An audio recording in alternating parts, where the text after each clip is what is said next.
Welcome to Mindshifters Radio. Today is Monday, March the 2nd, 2026. Welcome to the show. Roma, I don't know if you can hear us.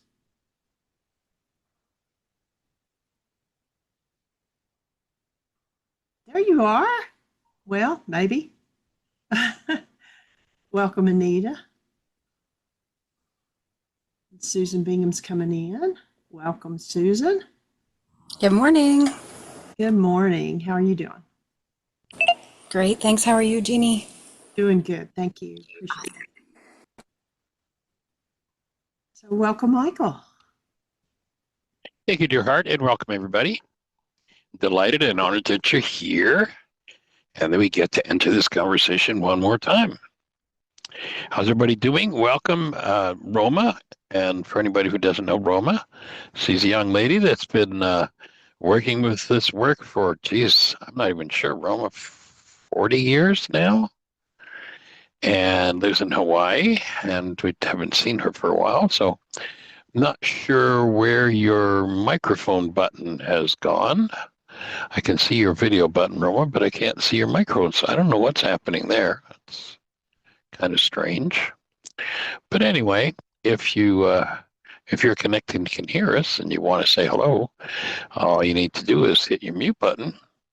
And I don't know if, Jeanie, if one of us can ask her to hit her mute button. I was just looking to see if that's an option. It says asked to start video, but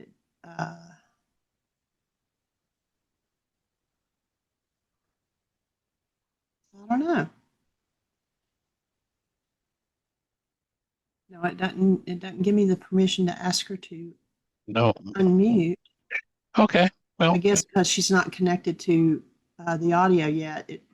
It usually gives you that option, but yeah, the microphone should be there.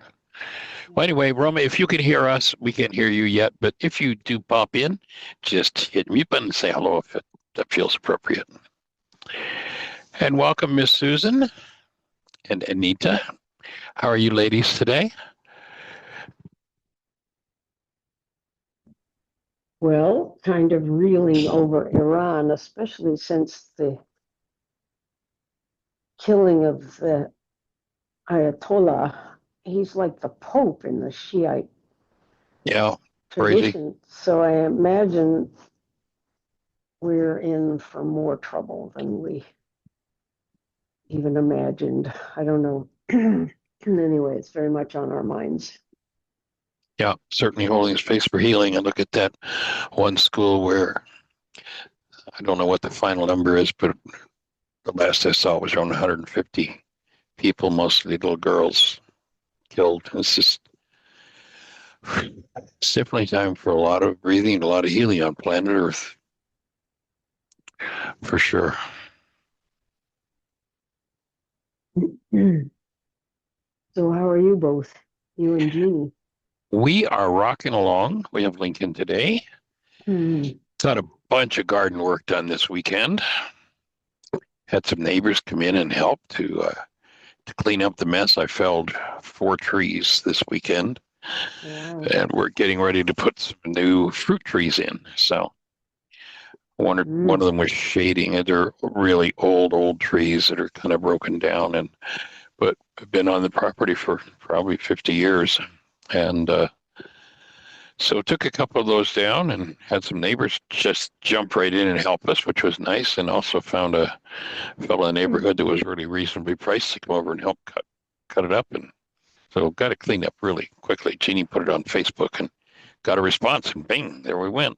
Oh, that's great. Oh, yeah. Unfortunately, the session last week, we had a question about why does a worksheet work? And the recording has disappeared for that. We ended up with about a 3-second recording. And so unfortunately that one's gone. But if there are any questions for anybody on based on what we covered there, that, to give a repeat to it, because we can't go back and look at it. By the way, I was looking at the some of our replays on YouTube, and it would be really nice if folks would hit the like button on them. I see a bunch of them with, a lot of replays, but very few likes. So if you give a listen, if you would give a like to it, that helps to build our rating and how we show up for people. And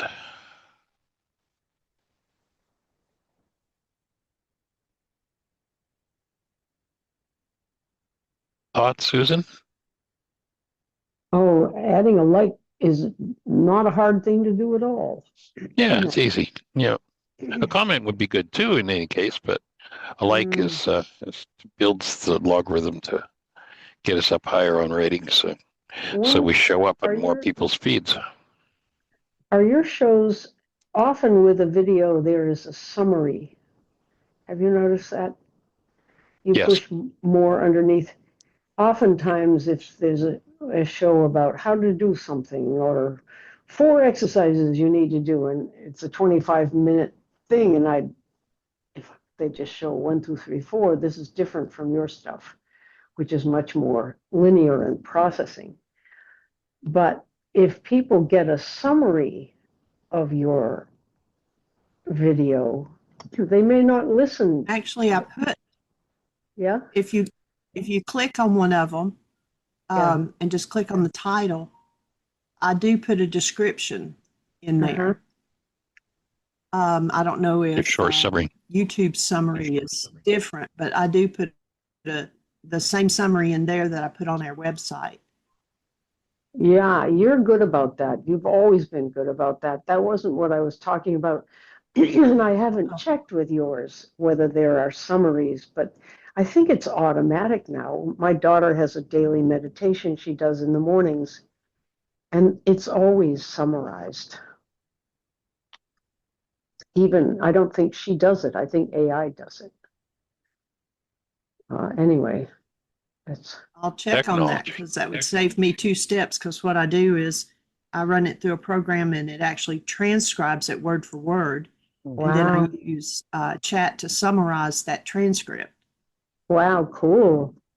So I'll definitely check that. Thank you. Yeah, well, I was just wondering, because Jeanie, you said a while back that you have to listen to the whole thing in order for you to get some kind of credit for it. And I'm thinking with that summarizing thing, you may get less people listening to the whole thing, especially because it's a long, it's an hour show. Right. And with the way people's brains are, they want these. Have you noticed if you go on YouTube and press the home button, you'll get a lot of short, 2-minute, 3-minute videos. And so people are getting shorter and shorter attention spans. Right. Yeah. I also put, if you go to our YouTube channel and click on there's headers across the top. And so there's videos, which is usually what pops up first. But then there is also a section that's called shorts. And I've got a whole bunch of them out there. I'm not sure how many. I've seen some of those.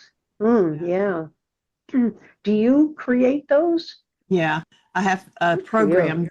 I have a program, and what I do is I upload, and most of those I've done from some of our to purchase DVDs. Like Empowered to Heal or Healing Through Relationships. And I run it through this program and tell it to create shorts, and it'll turn it into about 12 to 15 3-minute or less short videos. And then I upload those to YouTube. Wow, you're such a techie, Jeanie. Holy mackerel, that's amazing that you. Thank God. I know, Michael, you got off easy on that one. Definitely blessed. Hi, Terry. Welcome, Terry. Hello. And Terry had shared some things that were pretty cool on Friday as well. And Michael was just saying our Friday didn't record. And so that whole program didn't get up on YouTube. So if there's anything you want to bring back up again, we are recording now. So Okay. I'll see what comes back up, if anything. okay. Yeah. And the main point was, the question of why do I feel better when I do a worksheet? And, I had put forward the analogy of, let's imagine we've got a basement that's leaking water and there's water laying in the basement. And when there's a big storm, it all stirs up and the smell starts to happen and come up in the house. And so somebody turns on the fan and cleans out the smell, and gee, things are better. But I've only done a piece of what needs to be done, and the ultimate objective, of course, is to do the whole thing of going in and cleaning out the basement. And of course, the basement is called the unconscious, and as Carl Jung said, until the unconscious becomes conscious, it will direct our lives, and we will call it fate. Yeah. So going in and cleaning out piece by piece by piece. And, one of the things that happens when we carry around a lot of hostility, fear, grief, thought disorders, basically, and our speaking, there's a science called cymatics, and cymatics is the impact on matter of sound. You might have seen videos in movies or on YouTube that show maybe something like a drum head, and they put sand on the drum head and then point a speaker at it. And when they point the speaker at the drum head and turn it on, all of a sudden this just little pile of sand turns into this awesome geometric shape. They put a different frequency through the speaker and it's a totally different shape. It's literally structuring matter. And, when you think, like, a lot of people live in that hostility fear state where holding the breath locks down the vagus nerve, shuts down the ability, literally, for the frontal lobes of the brain to function, the rest, digestion to function. And then, the vagus nerve, which controls rest and digestion and ties in with what we've talked about before is parasympathetic balance. The vagus nerve just runs right up, like almost touches the vocal cords. And so you think about cymatics and the influence of sound on matter, or what we call matter, and you think about the kinds of things that people yell and scream and rage about, and they wonder why things are going on in their physiology and why they're feeling that way. And what I've found over the years is that as I do my work, and the more and more I do my work, I physiologically, instead of, I'm not even sure how to describe it, instead of just not feeling vital or strong, that the deeper I go in my own process, the more I notice that instead of a background noise of hostility or fear, there's actually a gentle vibration that can be felt all the time in physiology that's just really sweet and pure and awesome. I think that's what we're designed for. But got to clean out the crap. Got to clean out the basement. You got conscious for sure. Yeah, and and of course, I could give you another visual. When that happens, and once the water's extracted and you have the fans blowing it out and all, you oftentimes literally have to pull all the flooring up. And then we cut the drywall or paneling above the high water mark. So that you just cut all that out and then go in and remove anything that's hidden behind the wall before you come back and complete the patching and the rebuilding. sounds like forgiveness. Yeah, exactly. The removal process.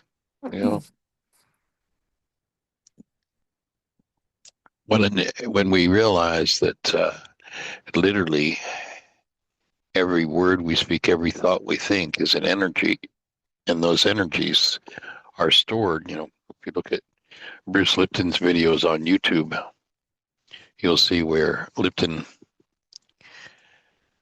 shows us as a cell biologist that when you think a thought, that thought becomes a molecule. That molecule circulates in the structure until it finds a receptor site that matches, lands on the receptor site, and if you were sitting inside the cell watching, could see through the cell wall and see that neuropeptide, that little molecule landing on the receptor site, then you'd watch it just flush right in, just wash right in and insert itself in the cell. And we'd say that's chemistry in the cell. You go back 2,000 years ago and you hear the opening words in the book of John do not say in the beginning was the Word and the Word became flesh, but in the beginning was the mind energy and the mind energy became flesh. And when mind energy, just give me 1 second here. When mind energy becomes flesh, it brings with it, when that molecule lands on the receptor site, my offering, my take is, my best understanding is that that cell emits a frequency of either, yay, this is good for me, or ouch, this hurts. And then you realize there are generations upon generations upon generations. And there's some old drywall to be cut out for sure. That's a good extension of the analogy, Terry. Thank you.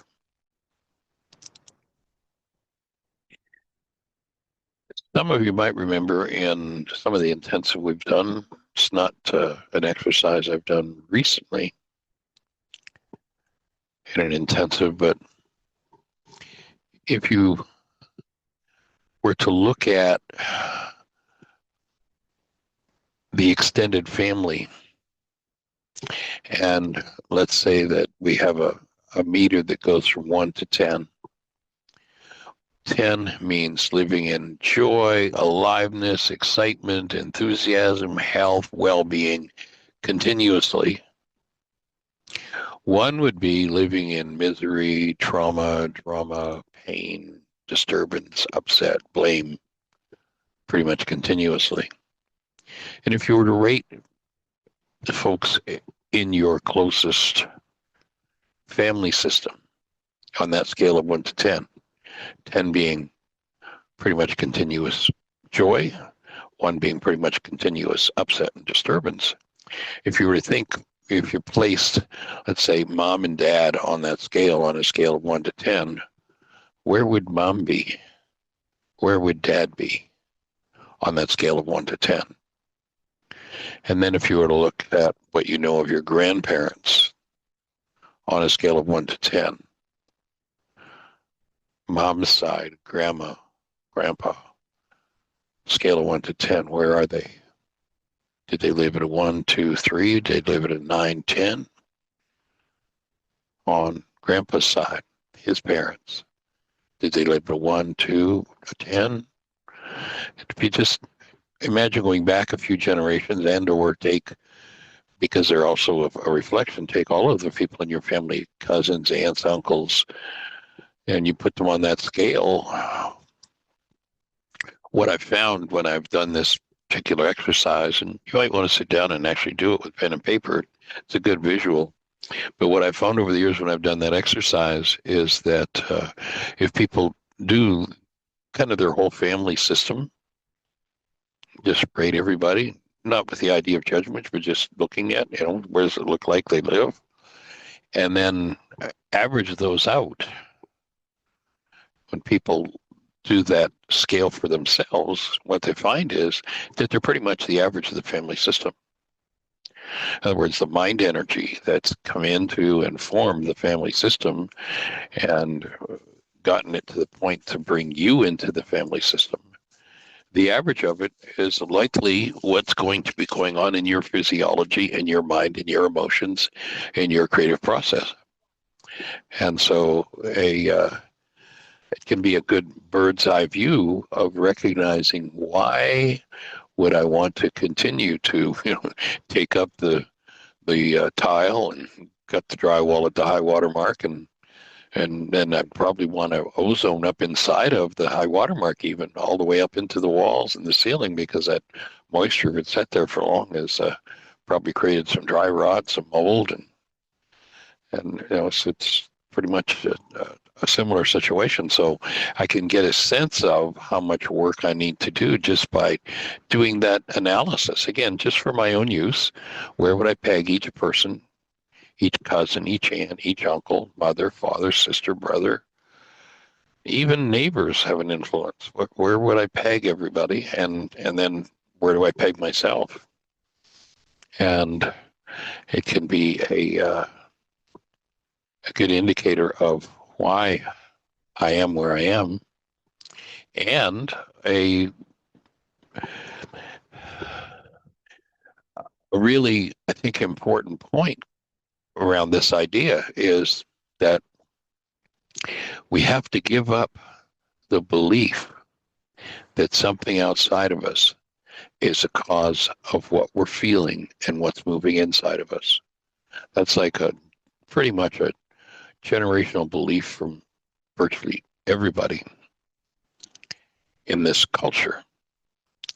And to actually choose to give that up and realize the reason I feel the way I feel, physically, mentally, and emotionally, the way I experience, or the reason I experience the emotions I'm experiencing, is because emotion, energy and motion, is an energy that's inside of me. And of course, we know that we can live in denial. We know we can dissociate from it, but that doesn't change what goes on physiologically. So when I choose to own that and give up the belief, because the minute that I believe, the minute I language, the minute I think, oh, I'm upset, that really upset me. Just that simple statement. Whatever the upset is, when somebody says that upset me, whatever the upset is, my mind has to lie to me about its source. When I say to the mind, I give the mind instruction that upset me. Remember, the human mind is an evidential device, and it can only give you the evidence that you're looking for, that you asked for. So remember that Harvard research that says in a time frame where 10,000 brain cells are firing, maximum amount of data that goes into conscious awareness is 9 bits. And feelings are commensurate with what's moving in the 9-bit mind. That's like the top of the food chain in terms of what are the sensations are going to be that are moving in our physiology. And when I say that really disturbs me, I'm saying to my mind, you have pain, but we're not going to own one scintilla of that pain. We're going to continue in the belief that things outside of me cause our pain. When I give that instruction, that's the long form, when all I have to do is say, that upsets me. And that's the long form that tells my mind it has to hide this information. So now I've dissociated from the cause of what I'm experiencing as sensations in my form. And then I'm going to take those energies and turn them into pictures in my mind. And I'm going to believe that the picture world that I'm seeing and the pictures that are shown to me are the cause of what's moving in me, because that's the evidence I've asked my mind for. And it's a really important thing to give up, that belief. And it's a generational belief. Because the minute I give up the belief, then I can say, you know, that happened. And that brought a lot of upset for me. That really showed me some deep upset in me. And I'm ready to be responsible for this upset rather than keep pretending that something outside of me could possibly cause anything inside of me to happen. Things outside of you can cause things inside of you to move, but they can't cause things to happen. What's already there, if there's resonance, will move in response to something out there. And so giving up the blame, giving up all the language of blame, taking back responsibility, you know, it can be a challenge at first because, oh my God, I got to be responsible for all of this. Yes. Yeah, if you're ever going to ultimately heal, you have to. And it can be overwhelming at first, especially if I have a power person that was really into the blame game and the abuse game and the punishment game. because my own mind will tend to replicate those abuse patterns on myself, even if my power person is long gone. But when I really change the core thought to, this is showing me upset rather than this is causing me upset, I flip the whole functioning of the mind from projection to responsibility, from projection to introspection. And when I start to look within, another phrase that comes from Carl Jung, those who look without, i.e., look at the pictures in their mind that they think are outside of them, but they're are really painted on the inside of their eyeballs, at least metaphorically. Those who look without dream. Most people live in a dream world, and the dream is always one of how it's somebody else's fault if we've been raised in blame.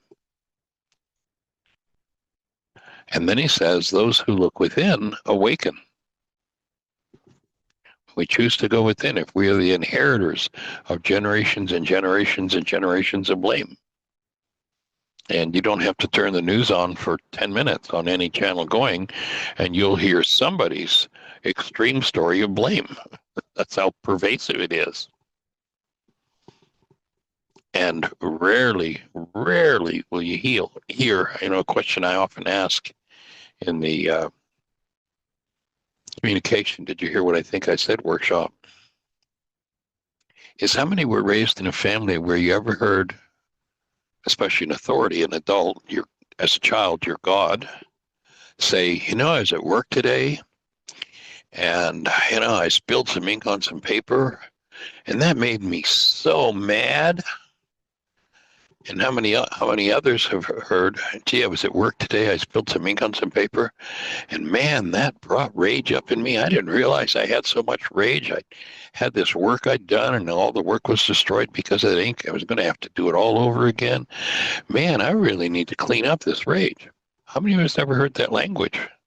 If you never heard that language, your mind, the speech in your structure, will take the principles that you were raised under and make them true in the perceptual constructs of your mind.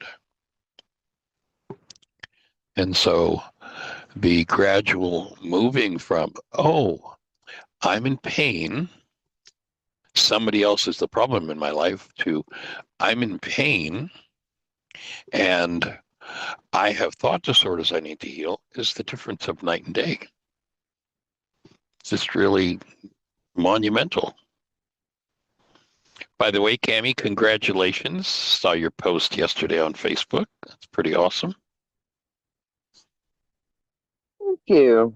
And Yeah, I've been that's a year ago today was when I went to get quantum, and I haven't had a cigarette since then. oh, that's right. That's So right. it's a The day double you day. had your last cigarette was when you were walking in the house to start the quantum still point. I remember that. You're parked right in front of the house. That's awesome. Yeah. Wow, you So haven't it's a picked up a double day cigarette since. celebration. That is just congratulations. That's like, oof. Thank you. Yeah, nice work. Nice work. Pretty awesome. Holding the space. Thank you. It is pretty awesome. And a question I've actually, seeing how you mentioned the quantum still point, you remember we did a video during your quantum still point. Are you still watching that video? No. Um,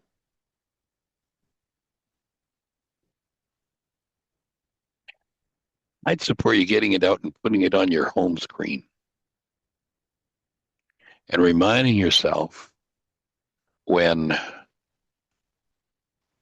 you allow carbon-based memory to get quiet, what being really gifts you, what being really brings through.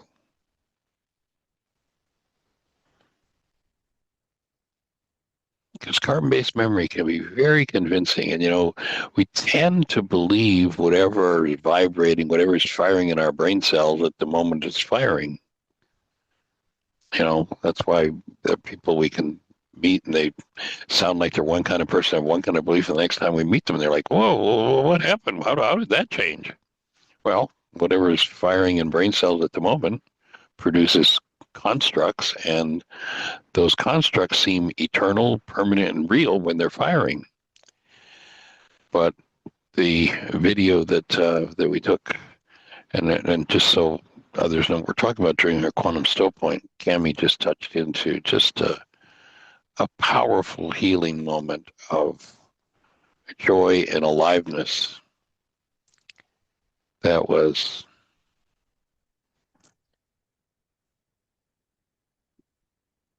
I'm not even sure what word to put to it. Cami, do you have a word for it as you think about it? I don't. I have no words for it. It's not. beyond verbalizing, really, isn't it? Yeah, it's been a year, and I still can't. Um, I still can't come up with any that.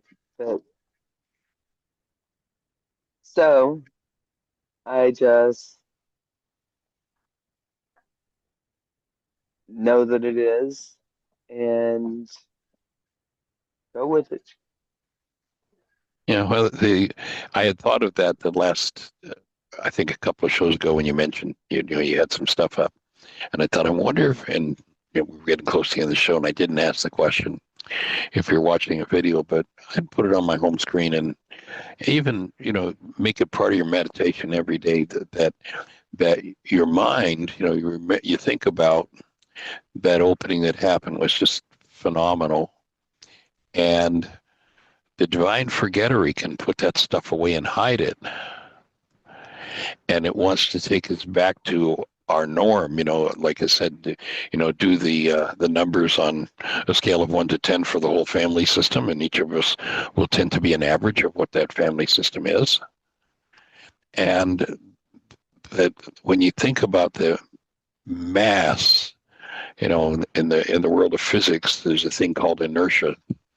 And inertia says that a body moving in a particular direction at a particular rate of speed will tend to continue to move in that direction at that rate of speed until it's acted upon by an outside force.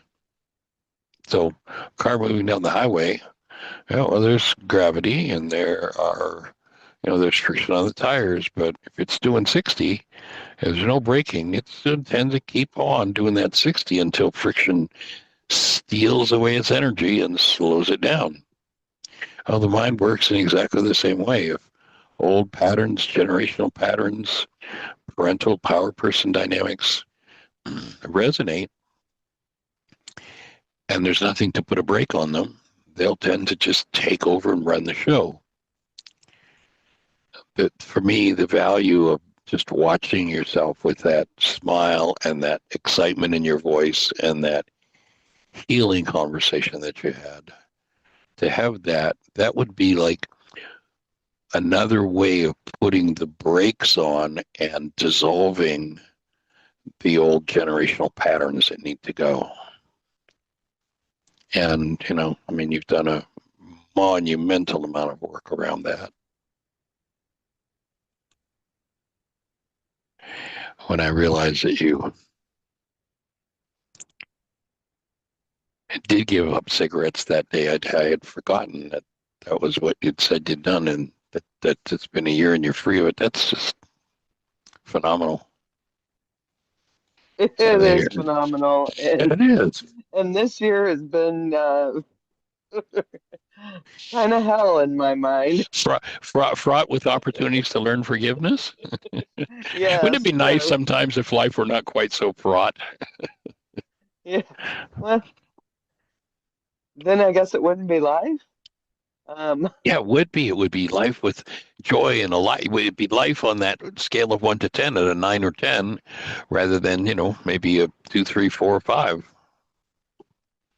Yeah. Oh, it would be life. It would be life. You go back and you listen to Yeshua, and he says, I mean, he comes with one purpose.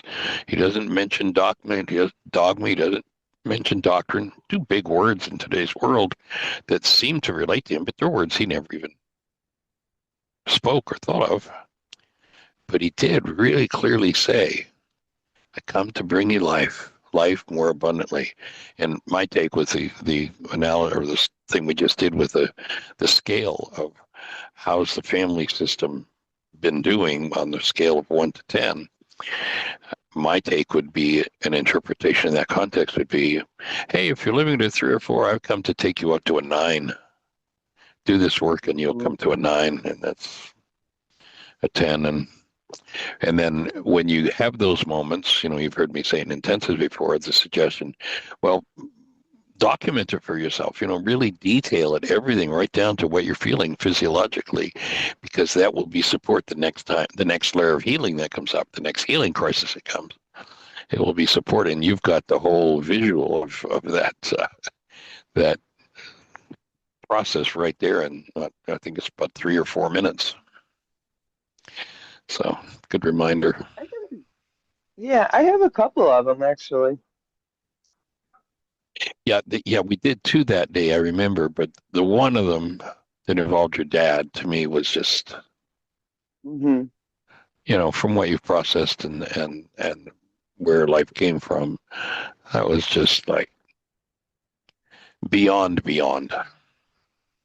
Yeah, So, and I haven't thought about it, but the heaviness that surrounded the heaviness that came upon me when I would think about him in the past right. is no longer there.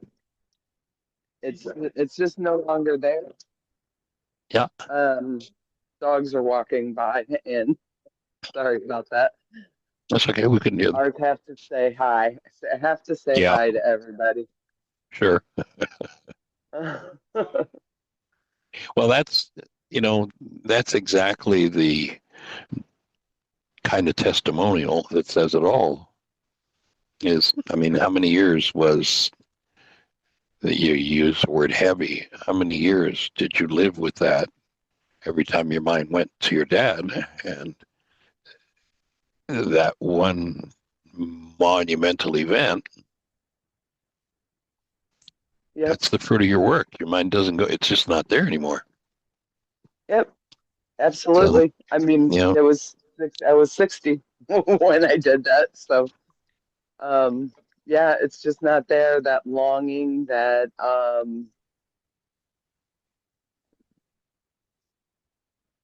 desire to know him and connect with him and that part of the family.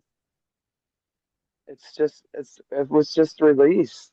And I mean, I did talk to him once a few years ago, and he had no desire to meet me or Alex. So in that session, to his be able to loss. move to that space, yeah, yeah, yeah, pretty cool. Yeah, yeah. And, what a loss for him. Yeah, with Lincoln being 18 months now, and the time that I spend with him is just so precious. And that your dad missed that with your son is,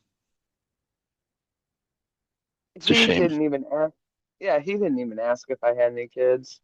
Was how unconcerned, or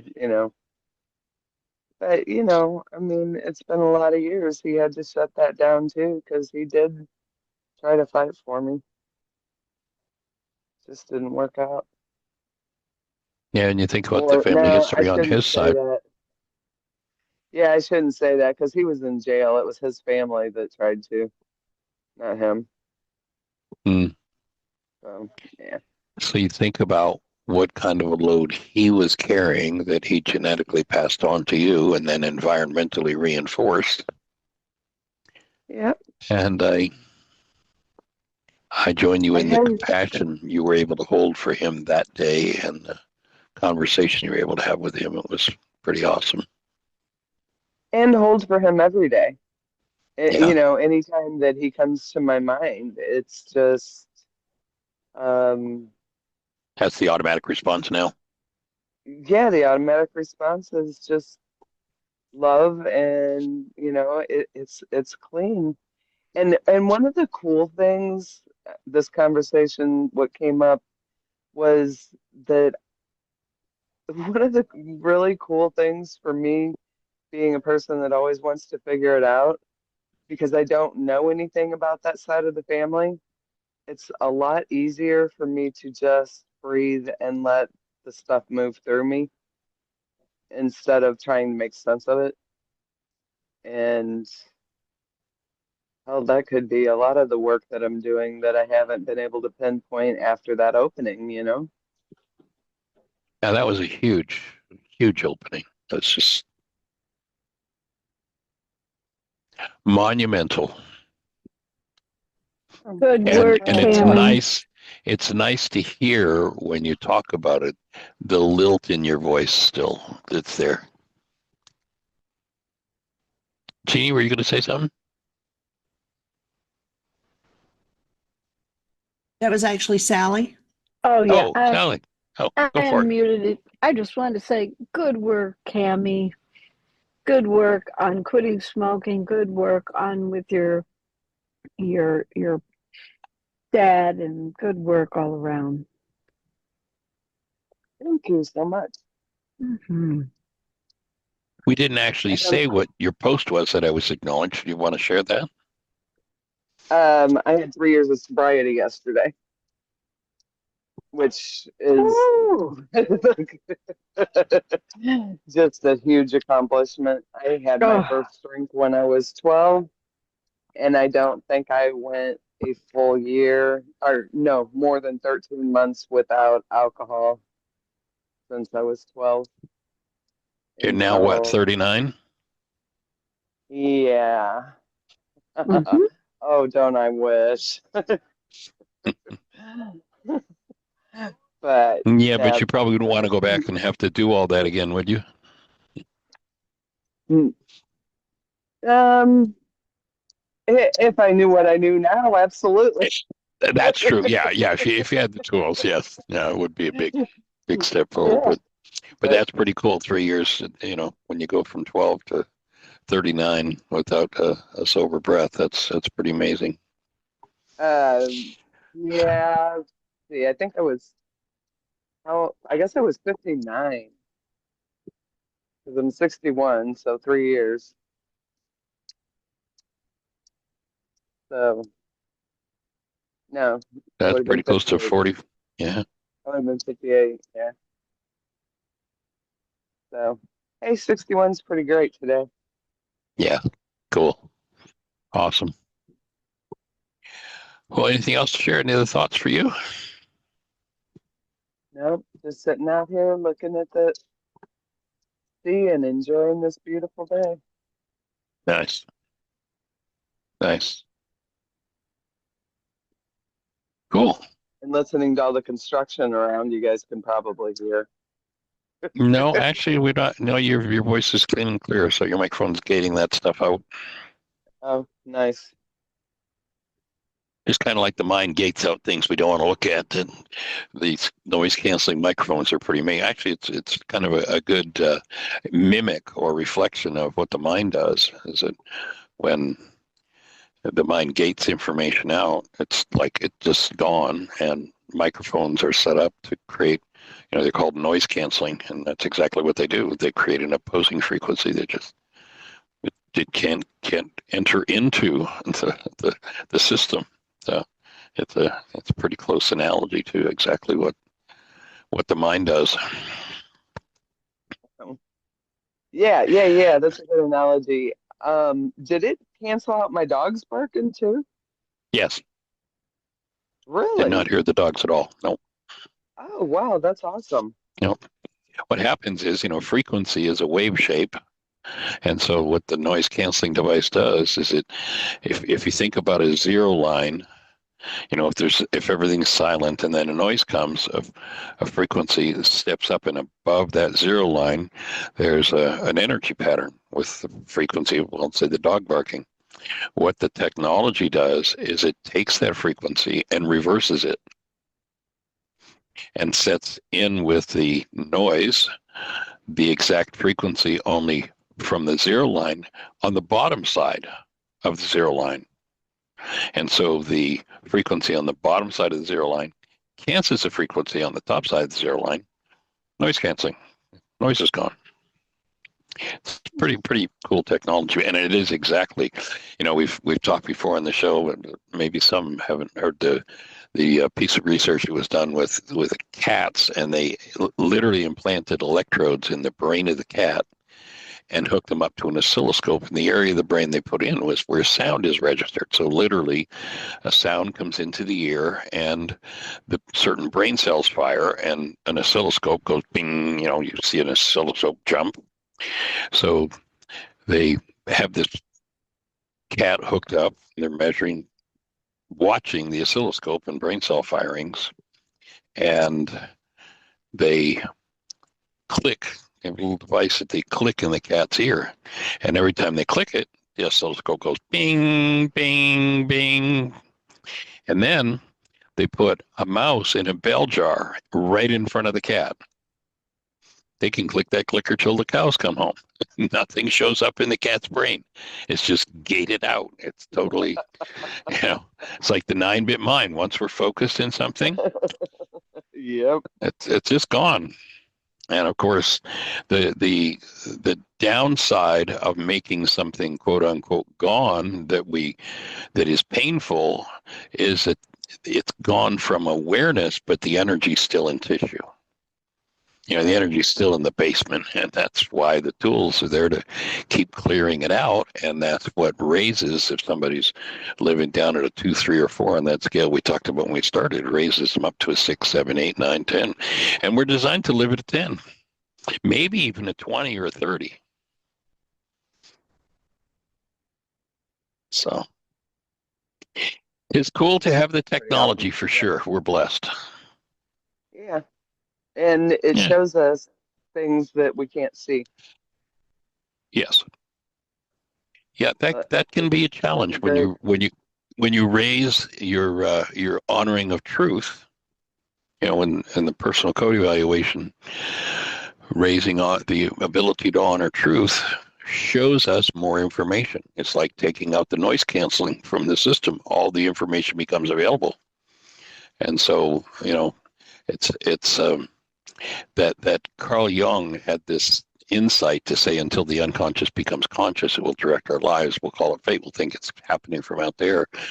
The genius to have come up with that and to understand that, and then having to, lay people on the couch for 20 or 30 years to get at that stuff, where the technology of forgiveness has been on the planet for 2,000 years, although it disappeared, where anybody can pick it up and do that anytime they want. It's just like, it's pretty awesome. Pretty awesome.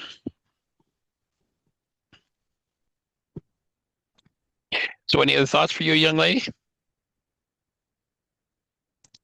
No? Okay. Well, glad you're here.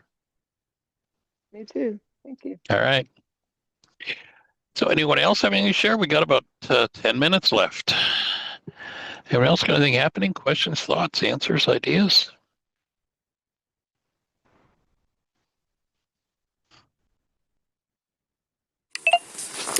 I'll share something that I've discovered recently that I thought was really interesting and might be helpful for others to consider.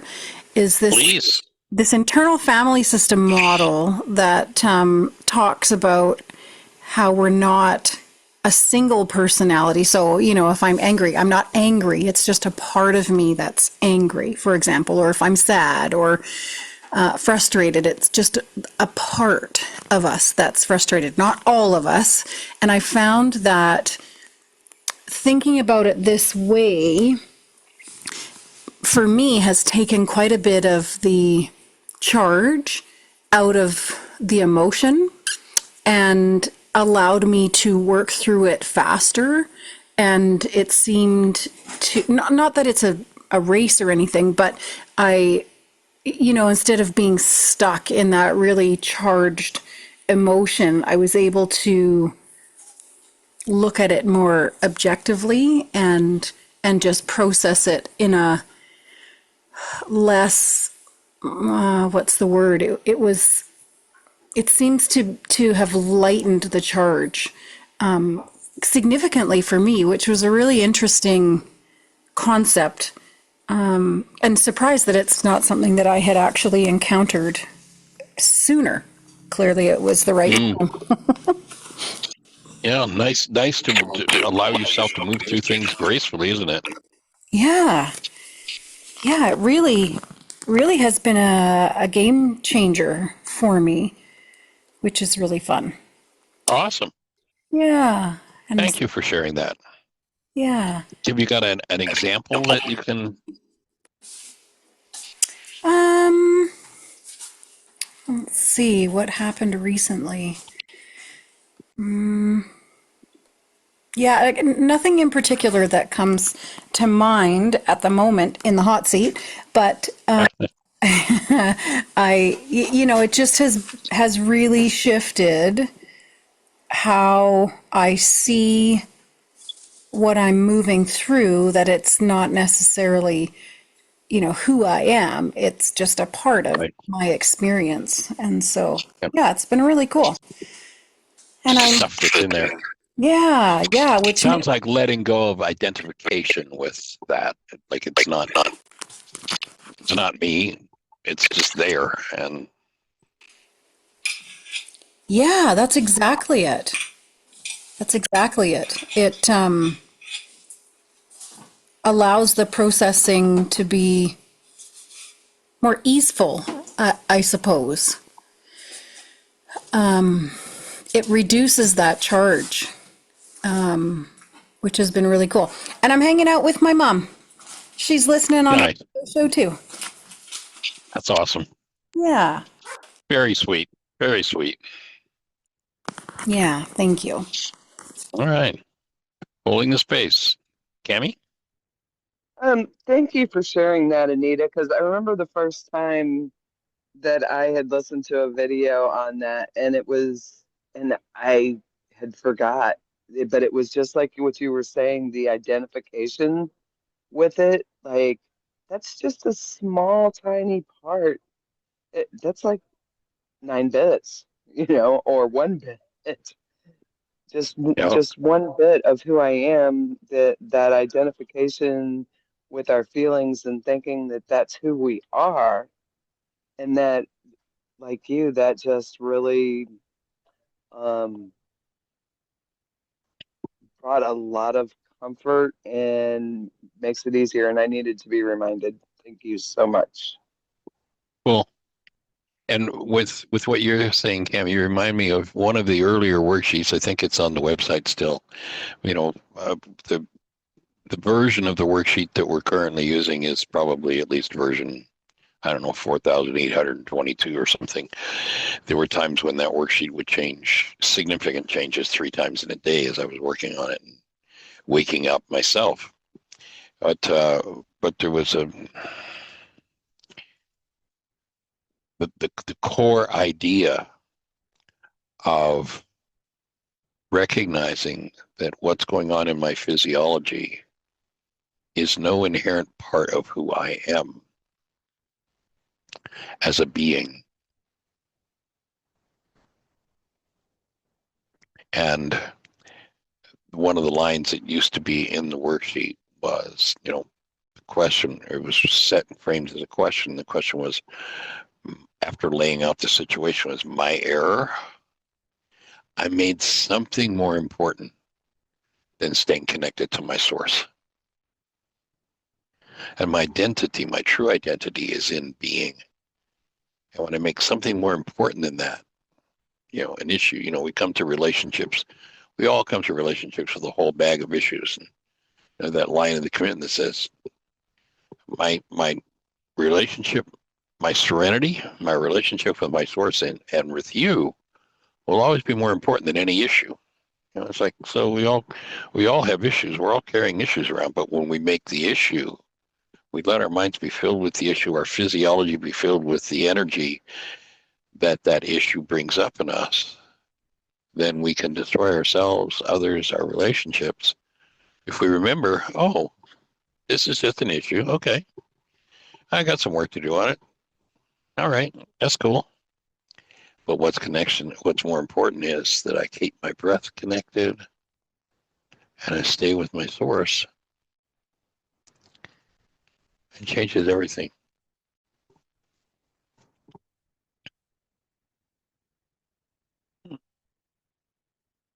Does that resonate anything for anybody? Terry? Yeah, that's definitely nice. As I lay here breathing with you, and it's become part of my favorite interaction with the show. Is just be able to lay back into the breath while the show goes on. And I put a little shout out to Cammie in the chat, but I wanted to vocalize it too. That's really a great accomplishment. 3 years, and it's quite a milestone. Congratulations. For sure. Thanks, Terry. It does. It's and I've heard people say that it's like around this time where things really start breaking loose, like the numbness really starts and starts to go away. Right. And this past year has been that way for me, I think. And it does. Like 2 years didn't seem like such a milestone, but for some reason this three, like, okay, I'm doing this. I'm really doing this. Well, you had that So, mega breakthrough, right? Exactly 1 year ago today, right? Or well, no, probably would have been a year ago tomorrow or the next day that opening occurred. But yeah, that yeah, was gigantic in that quantum session. So yeah, absolutely. holding the So space. that really helps. Like maybe that's a lot of what I've been processing this last year that I couldn't name, that I couldn't really. That's awesome. Yeah, Thank you, yeah. Terry. Well, you remember when they said the veil of the temple must be rent in twain. That's the barrier between the subconscious and the unconscious, and it's created by the holding of the breath. And when you really tap into and start to let go of the physiological resistance, get the realignment, and then notice that in that session you did a deeper, more connected breath than you've ever done in your life. It opens the veil, and there it is, next layer of work. But it's never quite so convincing again. So cool, fabulous. Awesome. Also, just a reminder for everybody that on Wednesday night we're going to go into some detail on the personal code evaluation. So if you grab your personal code evaluation results, or if you have an evaluation, just go to the letter yagain.org, not our website, yagain.org, but .com. or pardon me, .com, letter yagain.com, sign in and do an evaluation. Send Jeanie a text, just letting her know she's done it, and we'll mark it up, and we'll be there for questions. You'll have feedback and a reminder with the videos on the personal code evaluation, and then we'll be discussing that on Wednesday at 7 p.m. So come and join us. Come and play. We're down to, I think it's this week or next week is the last session of the facilitated codependence, and Susan's done a really great job of it. So it's been pretty cool. So just a reminder that that's what's happening, and appreciate each and every one of you. Thanks for coming to play. Look forward to seeing you tomorrow.